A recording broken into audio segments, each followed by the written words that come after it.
जो इंसान की सोच में काम है, क्रोध है, लोभ है, मोह है, अहंकार है, ईर्ष्या है, तृष्णा है, इच्छा है, ममता है, ये सारी की सारी चीज़ें नहीं थी। लेकिन क्योंकि माया की रचना में इन चीज़ों का समावेश है, जीव को स्वार्थ और लालच सबसे बुरा लग गया कलयुग में। पहले नहीं था, निस्वार्थ आदमी होते थे, किसी का काम हित करते थे, उसके बदले में कुछ चाहते नहीं थे। आज इंसान अपने स्वार्थ से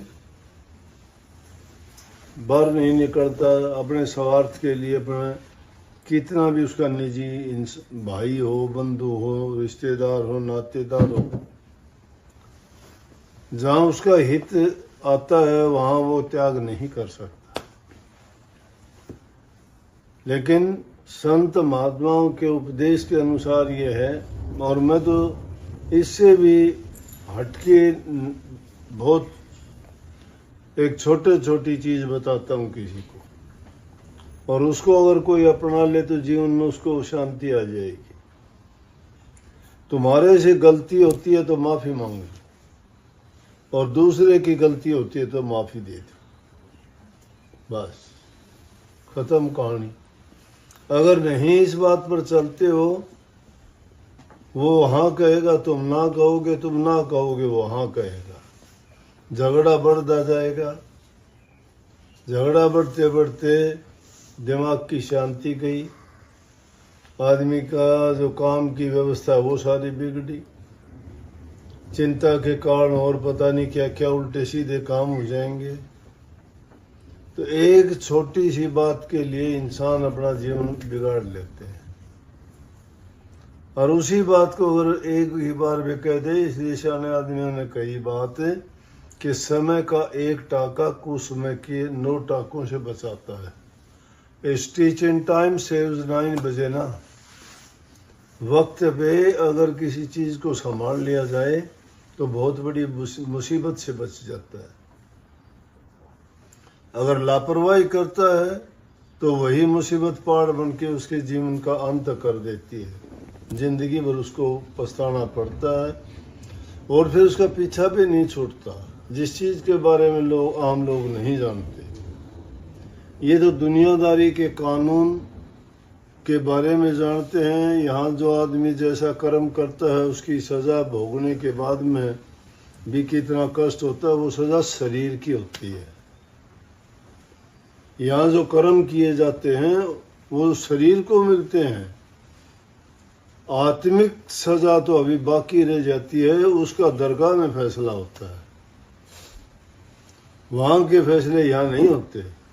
तो इसलिए दुनिया में रहते हुए दुनिया का कानून उसको मारता है, और दुनिया छोड़ के जाता है तो उसको वो दूसरा कानून है वो मारता है। वहाँ इस जीव को और भी ज़्यादा कष्ट होते हैं, और उसी वहीं फैसला होता है कि इस जीव को अगला जन्म क्या मिलेगा, योनि कौन सी मिलेगी, कर्म क्या भोगने पड़ेंगे।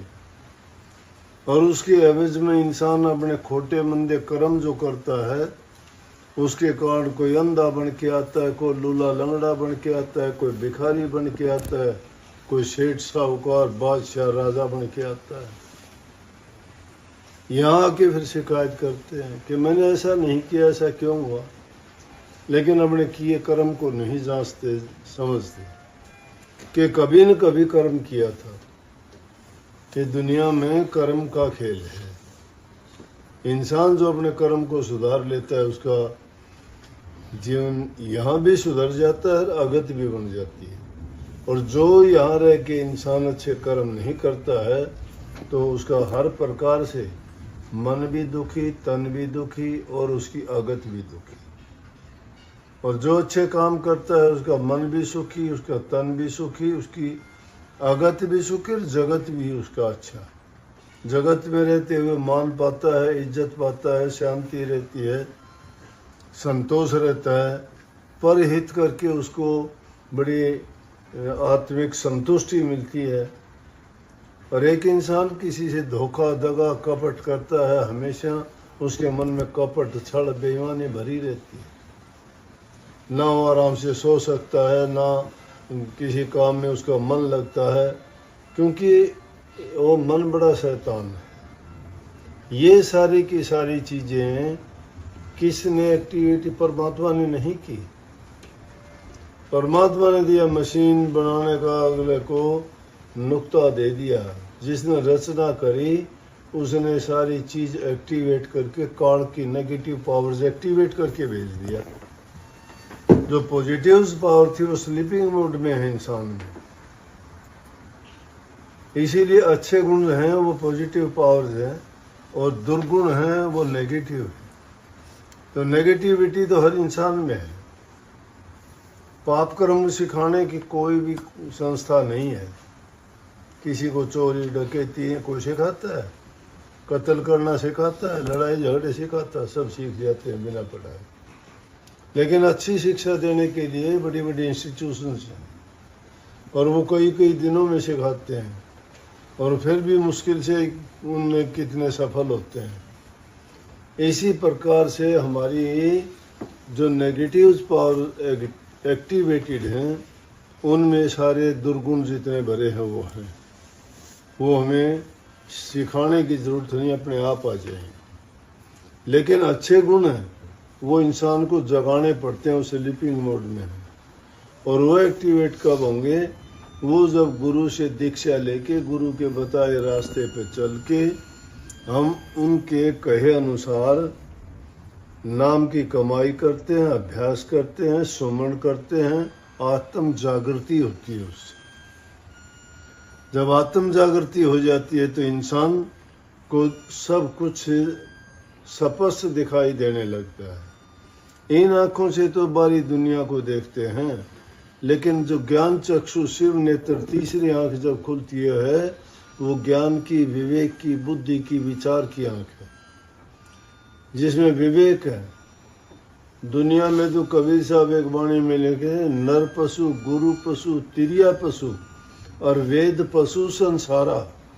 इस संसार में जितने भी लोग हैं कोई नर पशु है, ये दुनिया का भार लदाए फिरते हैं। कोई गुरु पशु है, गुरु का चेला बन के अज्ञान में बया जाता है कि जो कुछ करेगा गुरु करेगा, गुरु कहता है वो तो नहीं करते। कोई तिरिया पशु है, कोई स्त्री का गुलाम बना बैठा है, उसका भार लदाए फिरता है। कोई संतान का, कोई धन संपत्ति का, कोई जायदाद का। लेकिन साथ क्या जाएगा? साथ तो कफन भी नहीं जाता। जो 2 गज का टुकड़ा देते हैं उसको भी टटोल के देखिए, उसमें कहीं कफन में जेब नहीं है। 1 पैसा जो साथ नहीं ले जाते और उस पैसे के लिए इंसान बड़े से बड़े जुल्म और पाप करता है। सारी जिंदगी उनके पीछे बर्बाद कर देता है, पाप और खरीद लेता है उसके बदले में। इसलिए नेक कर्म करने चाहिए, शब्दों का चुनाव सही करना चाहिए। बोलते वक्त भी इंसान को कोई ऐसा वचन ना बोलो कि जिसके कारण उसको बुरा लगे। अगर वो बुरा लगेगा तो परिणाम उसका अच्छा नहीं हो सकता। सोच के बोलना चाहिए। ये सोचना चाहिए कि अगर तुझे कोई ऐसा कहे तो तुझे कैसा लगेगा। जो चीज़ आपको अच्छी नहीं लगती और दूसरे को कैसे अच्छी लगेगी, ऐसा सोच लेना चाहिए कि अगर दूसरे के साथ जो व्यवहार होता है वैसा हमारे साथ हो तो हम क्या करेंगे। जो ये ज्ञान है, ये विवेक है, विचार है, इन चीज़ों से तो यहाँ मानसिक शांति मिलेगी, लेकिन आत्मिक शांति इनमें भी नहीं है। आत्मिक शांति तो नाम की कमाई से ही मिलेगी, और नाम की कमाई से आदमी दुनियादारी की चीज़ों से सीख लेके जब बाहर से शिथिल होगा तो ये अंदर में ठहर सकता है। जो बाहर से चंचल अंदर में कैसे ठहरेगा।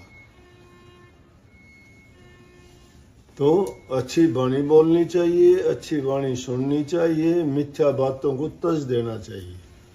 अच्छी चीज़ को तो चाहे कहीं से भी मिले ग्रहण करो। गंदगी की मक्खी ना बनो, मधुमक्खी की तरह बनो। एक मक्खी गंदगी की होती है, अगर वो शहद के ऊपर बैठा दे उसको तो ना तो शहद खा सकती है, उसकी पाँख और पाँव उसमें शहद में लिपट जाएंगे, वो उड़ भी नहीं सकती, मर जाएगी। लालच है, उसका लालच उसको मार देता है। लेकिन शहद की मक्खी जिसको ज्ञान है, वो शहद के किनारे पे बैठ के उस शहद का स्वाद भी लेगी, उसको बनाती भी है और उसी में रहती है, और उसको कोई नुकसान नहीं, फायदा ही फायदा होता है। तो दुष्ट आदमी, बुरी प्रकृति के लोग ऐसे होते हैं, अच्छे गुणों को ग्रहण नहीं कर पाते, बर्बाद खुद होते हैं, अपने परिवार को करते हैं और जीवन बर्बाद करके चले जाते हैं, उनको महत्व ही नहीं क्या है। तो पशु पक्षी भी अपना जीवन यापन करते हैं।